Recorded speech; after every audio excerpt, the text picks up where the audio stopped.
Welcome to Wandering Jews at J Square Adventures. Travel far enough and you meet yourself. We're your hosts. I'm Scott. And I'm Sorrel. You might want to grab a snack before diving into this episode.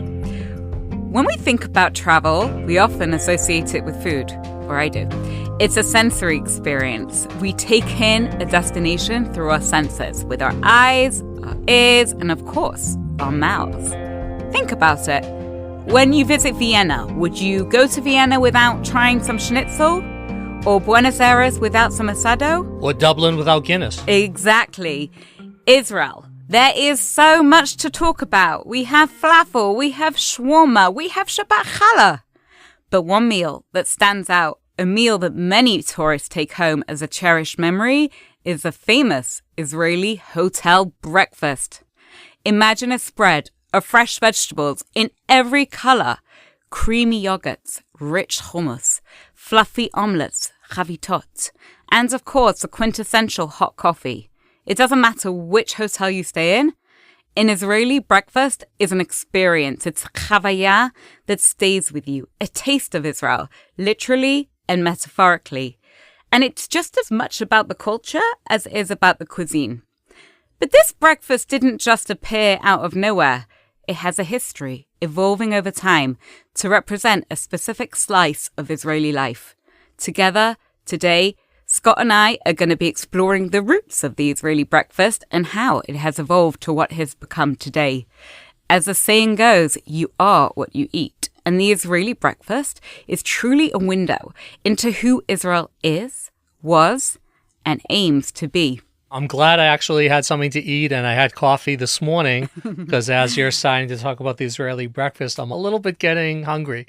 It's funny because people remember so much about those tastes and those smells and even the noise of the dining hall when they're in an Israeli hotel. And I think that if you take a look historically, as you suggested, things aren't out of nothing. Nothing is created from nowhere. And the Israeli breakfast even has a history like everything else.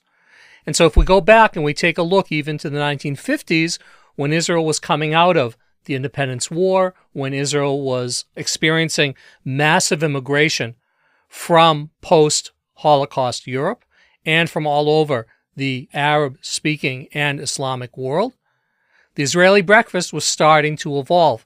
And in a book by Joan Nathan, The Foods of Israel Today, she actually quotes Eleanor Roosevelt, who came to Israel a number of times after she was First Lady. She was very, very impressed with Israel as a young country, with the pioneering spirit, with the no-nonsense attitude, the pragmatism, the we're going to make it sense.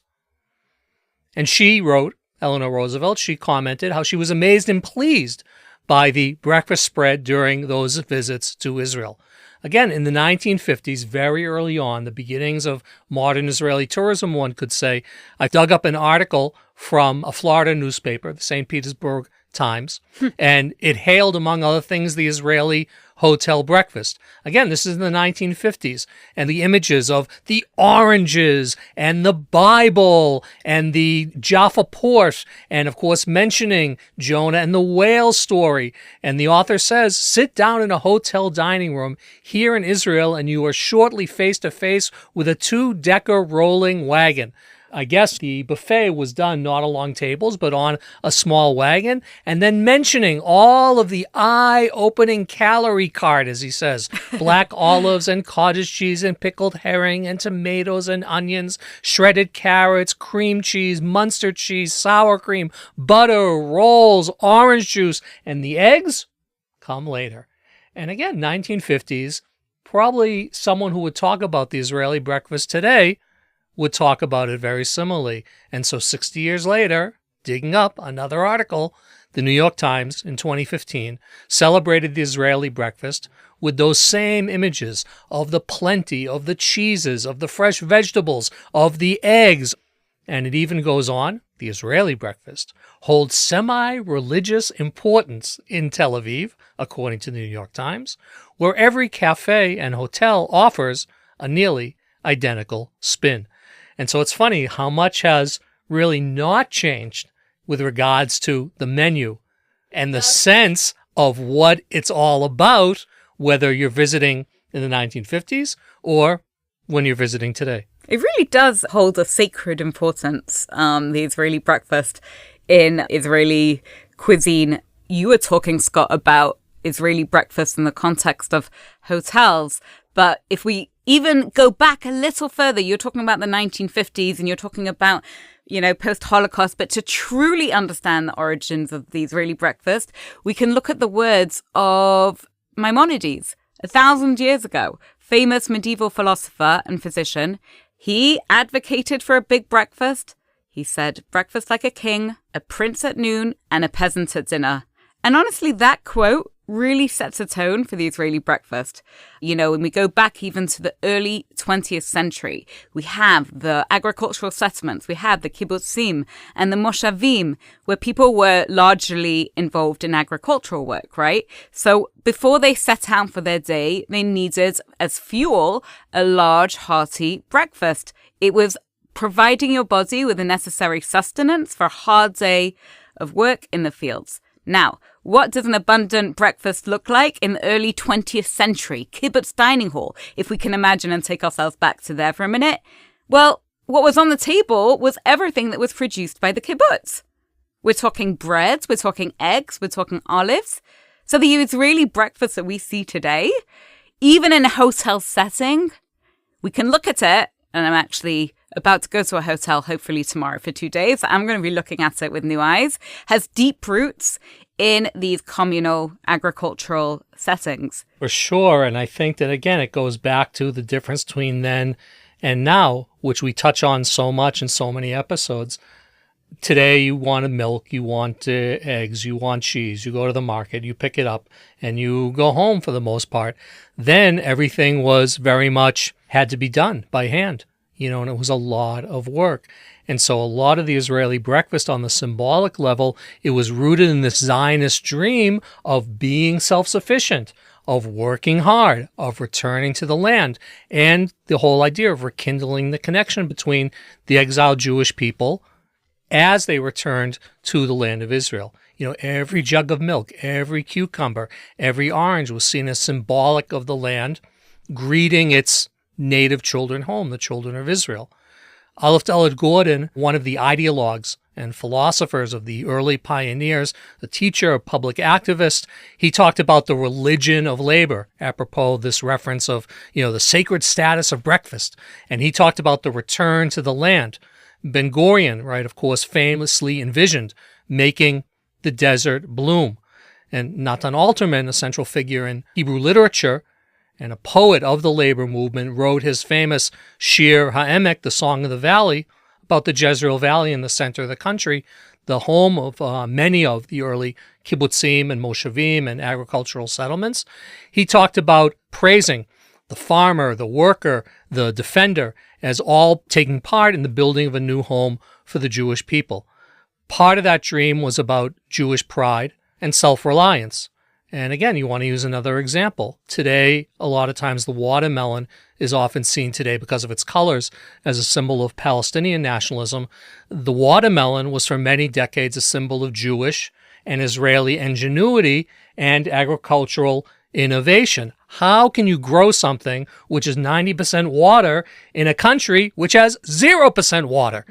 And in the 1930s, a series of posters by Ernst Mechner portrayed watermelon, cantaloupe, honeydew melons as outstanding examples of the Hebrew Renaissance and the way that the land was welcoming, metaphorically, its children home. That is fascinating. Sometimes the cucumber is not just a cucumber. And, you're talking about, products of the land, and you're talking about cucumber, watermelon.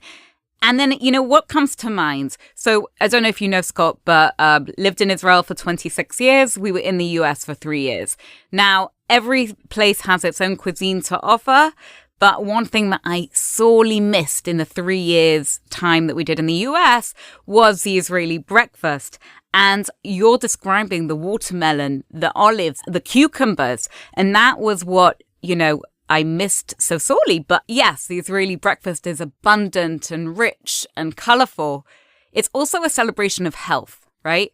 Because rooted in the Mediterranean diet. So it's renowned for its positive effects on heart health, weight management, overall well-being. It's more than just a meal, right? I feel like it's a statement also.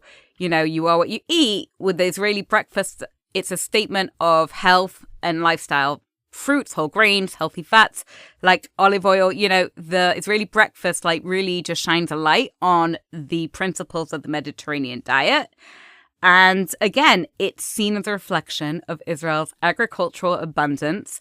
And it goes back to the connection between the land and its people. And that when we go back to our roots, like, you know, there's healthy, good stuff in there. And talking of the abundant breakfast and the huge, lavish displays, you can't really rush a meal like that.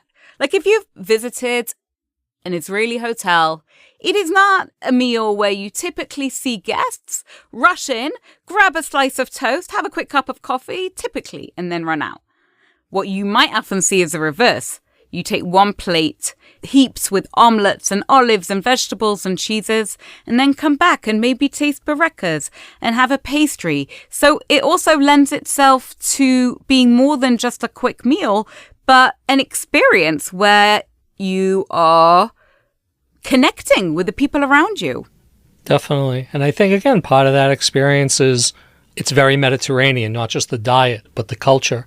And so whether it's in France, whether it's in Greece, whether it's here in Israel, that sense of that the meal is also communal. The meal is a moment for togetherness. The meal is something that you don't just wolf down, right? But it's something you savor. You know, I think that's a real part of kind of the Mediterranean headspace. And the Chadarochel also, the kibbutz movement, like also that sense of togetherness, if you can picture that. Definitely. And again, even though that has changed radically, as the kibbutz movement has changed radically, that the image that the hotel breakfast in Israel is trying to capture of that dining hall, that intimacy, that being together, right, the diversity, the richness is also very much a part of it. Now, obviously, over the years, things change and things shift and all kinds of new foods were introduced. Also, Israel became more of a wealthy country. New immigrant groups arrived throughout the 1950s, the 1960s, many of them from North Africa and the Middle East, so-called Sephardic and Mizrahi, Oriental Jewish communities, and they brought their own foods with them. And so whether it was things from Turkey, whether it was things from Iraq, whether it was the addition of different Arab Palestinian foods to the table. You know, we could talk about shakshuka, we could talk about bureka, we could talk about hummus, we could talk about different kinds of salads and spices. Za'atar, for example. What's your favorite? Wow. I'm a big hummus guy. Yeah? So, you know, for me, that's like... Do you make your own hummus? We do sometimes, but I really like to go to Abu Ghosh next to Mevaseret Zion, where we live, and to have hummus in Abu Ghosh. But all these things are part of that sense of being part of, yes, there's something particularly Israeli to this breakfast, but there's also something which is really rooted in the larger area that we live in. Again, you talk about the Mediterranean diet and the health effects. Mm-hmm. There's also a kind of a cultural statement maybe of how we fit in to a larger canvas of people and languages and food where our history is, even archaeologically. You know, if you visit Lebanon, if you visit Greece, if you visit Cyprus, it's not uncommon to find olive pits that are thousands of years old. Yeah. And when I worked at the archaeological digs at Marasha, at Beit Guvrin, which a lot of our guests traveled to do the famous Dig for a Day program, one of the things we would find from 2,000 and 2,500 years ago were olive pits that were used to make olive oil. Wow. Were used to light fires after the oil was extracted and to use for candlelight, to run stoves. And again, on that sense, our story, even though the olive is a special symbol for the Jewish people and in Hebrew text in the Bible and in other places. It's one of the 7 species, isn't it? That's right. But it's also obviously not just ours. And I think that that's an important message as well, especially in current situations, about how that context can be recognized and also what we share with our neighbors all around us. Correct. And also that, you know, it reflects the melting pot and the different ethnicities of culture 100%. All on one table. 100%. You know, when I think of breakfast in England, my association is grabbing cereal rushed. Or another association I have of breakfast is being on the motorway, that's highway for you Americans, and stopping at a rest stop and seeing the truck drivers with their bacon and eggs and baked beans. Like, this is my image, but rushed. And again, I'm going back to this idea of, you know, what Maimonides was saying, like eating breakfast like a king. When you eat breakfast like a king, you're doing it in a mindful way. You're doing it in an experiential way. You're really paying attention to what you're eating.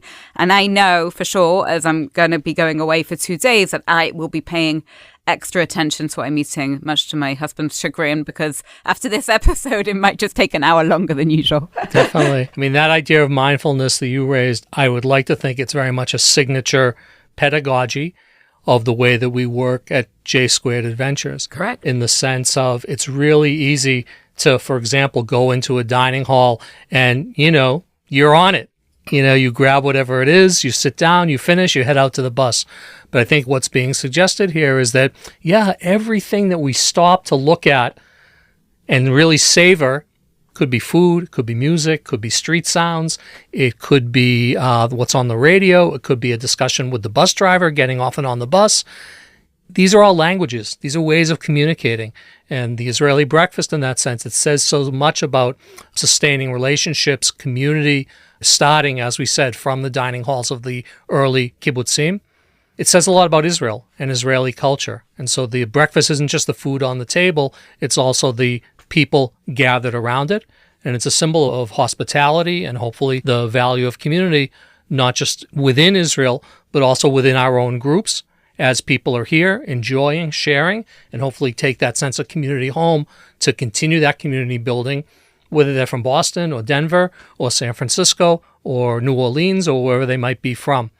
In that sense, this idea of a time to come together, share stories, start the day, the variety of dishes, just the simple pleasure of the different senses that are involved with eating, you know, hopefully that sense we can take all throughout the day, both at the table and in other activities that we're encountering during the course of our visit to Israel, our visit to Jewish heritage sites in Europe and in other places abroad. And places where you might find olive pits. Yeah, exactly, and maybe even dig up some olive pits. You know, I think that idea of the savoring, of meaning, that it's not just for nutrition, let's say, but it's really about the nutrition of the soul and of the heart and of the mind. Hopefully that's what good travel, meaningful travel, attentive travel is all about, whether it's at breakfast, lunch, or dinner. And I'm very grateful that we're going to be having Sharon in now, because all this talk of food is getting me very hungry. Most and I can't definitely. wait to see what she's going to bring for us. Most definitely. As we say, b'tei avon. Enjoy. And now, something for the road. A tip, a recommendation to help you make every journey your own. Welcome back. We're going to continue our food theme coming out of the Israeli breakfast and expand it a bit. I'm very, very happy to host Sharon Wagner-Zauder. Sharon and I go back quite a way. She's an amazing person, a great tour educator, and like all of our tour educators, has that incredible passion, that incredible knowledge that we love, that we appreciate, and that we are excited about having you meet as well when you're traveling with us. Sharon is going to take us on a quick food journey because we said, well, if we're talking about food and people are getting hungry, so we better give people something to eat as well. Sharon, take it away. Well, thank you very much, Scott. So one of the things, I mean, we always get talked about the Israeli breakfast, and then I always get asked, like, what is that? And what is that? And it's normally something that's made with eggplant, which I call aubergine, obviously. But it's normally something made with eggplant, and it's like, it's eggplant in this, and it's eggplant in that, and it's eggplant carpaccio. And so it's one of the things that I've discovered a love for since making Aliyah. And one of the things that I really miss when I go home and nobody's made me a breakfast and nobody's chopped me a salad and nobody's there offering me a cappuccino. And sometimes I do daring things at a hotel breakfast where I'll have a cup of tea and a cappuccino. Look at me living my life. So the fact is, when I get home, I kind of want the same taste. And there is a company in Israel that makes my favorite one, which is it's eggplant at the bottom that's roasted and then tahina on top. And sometimes they don't have it in. So necessity being the mother of invention, I have decided to make it myself. And I've actually brought it into the studio today, which I'm doing something very daring. I'm going to make you try it. And then you're going to have to try and be honest about it. But essentially what I do, so all the recipes, I go straight to Claudia Rodan, who is a Jewish cookery writer. She was originally born in Cairo and lived in very different places and also in London. And she's produced many books also about Mizrahi, Sephardi, Ashkenazi, all cooking of all the Jewish world. All the different types of Jewish ethnic communities and their menus. It's amazing. And it's also a history book and whatever. I love that stuff. So I go to her because, I need a bit of help. And she says the first thing is you take the eggplant and then you roast it over a flame. And in my apartment in Jerusalem, I don't have any gas. And so it's electric. And I'm not putting that on the hob stovetop. Look at me being bilingual. And so what I do is I put it in the oven. And I roast it at a very high temperature. You've got to prick it all over with a fork, roast it on high temperature, and then you strip off the outer layers and you have the flesh inside and you mash that up and you make tahina. So tahina is essentially just sesame seed paste and you can get it ready-made. Not for me, thank you very much. I make my own, which sometimes works better than others, but hopefully today's worked really well. And you take they call it tahina maleh. It's like the full sesame seed and it's very oily and you mix it with lemon juice and with water. I put garlic in, parsley and a bit of salt and pepper to taste. And people will say, well, how much? And you go, it's one of those ones. Like if you want the actual recipe, go to Claudia Rodan. If you want to know, I just do it by I like it a bit runnier, I like it a bit thicker, a bit more lemon juice, a bit more this, whatever. And then I mixed it all together and I layer it up. So you have the bottom layer is the eggplant and then the tahina's on top. And that is my thing. And this morning I made some for you. Beautiful. And say the name of the author who inspired you. Claudia Rodan. Great. So that's a great tip for people to also be able to go and check out her books and learn a little about other Jewish kitchens. She also talks about the Israeli kitchen as well. So there's a whole page about where did the eggplants come into within the Jewish world. And this idea of Jews being traders and it coming out of the Middle East and then traveling to all these places. And one of the biggest things that everyone talks about is the poor man's chopped liver or the poor man's caviar, and it's all made from a plant. And generally throughout history, well, definitely throughout my family's history, we were not particularly wealthy. And so the fact is, this was what we knew. So you're like, oh my God, there's actual chopped liver. What does that taste like? So the thing is that that was the way that it traveled around. And then she has a whole section about roasted aubergines and then what do you put on them? What do you put on these roasted eggplants? Now, if you are Turkish, you put on this. And if you are from Tunisia, you put on this. And if you are from Egypt, you put on this. And it's this whole idea that this base level thing that's very filling, that can actually contribute a lot to nutrition and also the value of the meal, and that every single person and every single culture has their own little twist to it so that it fits their palate. And so in that sense, it's also analogous to other things Jewish, like, for example, how long do you wait between milk and meat with regards to kashrut and kibbutz kosher, with regards to prayer? In one community, they'll say the prayer this way. In another community, they'll say it that way. In one community, they'll do it at a certain time. In another community, they'll do it at another time. And so the food is also part of that beautiful tapestry of how are we connected, but how are we also very diverse. So I brought you in some things to taste. And I want your honest reactions because that's the only one I'm going to get. And this might be the last time we speak. So enjoy. Here we go. Is it okay if I put it on a cracker? I am going to ask for it without a cracker. Lovely. You have without a cracker. I've got a little spoon for you. When are you moving in? That is amazing. That is amazing because I've tasted other combinations of eggplant and tahina. And I guess it's because you make your tahina or whatever else is going on in your oven electric situation. But it's amazing. Yum. I'm going to give you the secret ingredients. One of them is smoked paprika. which I use in quite a lot of things. And the other one is an ingredient that I don't find so often here, so you don't have to use it. And it's a very much an optional. But I was just back in the UK and I got some smoked garlic. Ooh. And the little sprinkle of that gives the smoky flavour that you can't necessarily get from not actually burning it on the stovetop. That was amazing. Thank you so much, Sharon. We're not going to eat and swallow with you listening because we don't want to be rude. But I definitely want to, 1, thank Sharon, first and foremost, for joining us. And 2, please dive in, make your recipes, share with friends, the most important, and we'll see you next time. Thanks for listening. Dive deeper into the world of travel on our J Squared Adventures website. That's j2adventures.com. And stay in the loop with our latest adventures on all our social media platforms, Facebook, Instagram, and LinkedIn, all under J2 Adventures. And if you enjoyed hanging out with us, don't forget to leave us a comment, review, and subscribe wherever you get your podcasts. Until next time, travel safely and keep wondering. I'm Sorrel. I'm Scott. See you soon with the Wandering Jews.